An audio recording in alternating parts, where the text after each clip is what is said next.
Speech yavaTrump yatanzwa muzuva ranhasi yatiratidzawo kuti vaTrump zvaizvezvi munhu watingati ari serious panyaya dzekuda kuti America idzokere sematauriro avanoita pakuva nyika hombe pamusoro penyika dzisi dziri pano pasi, zvingava zveupfumi, zvingava zvematongerwo enyika. Tikatarisa panyaya mabatiro avaita nyaya yeUkraine, vari kukurudzira peace, vari kukurudzira kuti paite kumira kwekurwisana pakati peRussia neUkraine.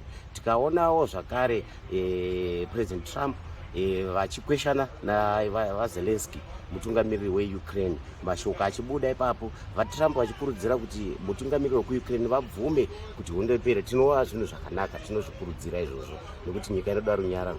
Tozobatazve patingangotiwo patisina kufarawo napo ndepekuti vaTrump vakazenge vakubatawo vaBiden vanova ivo vaimbova mutungamiriri wenyika vaTrump vasati vapinda zvaizvezvizvi.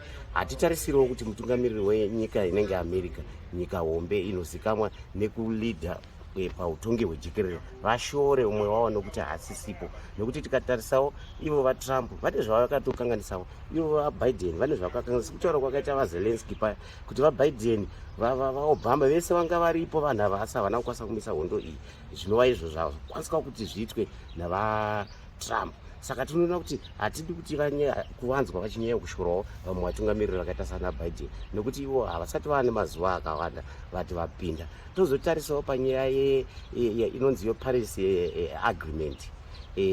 Paris Agreement chitenderano chinoitwa nenyika dzese kuti vabatsire nyika pakuafectwa kwavari kuitwa nekushanduka kunoita kunze, inonzi iyo climate change.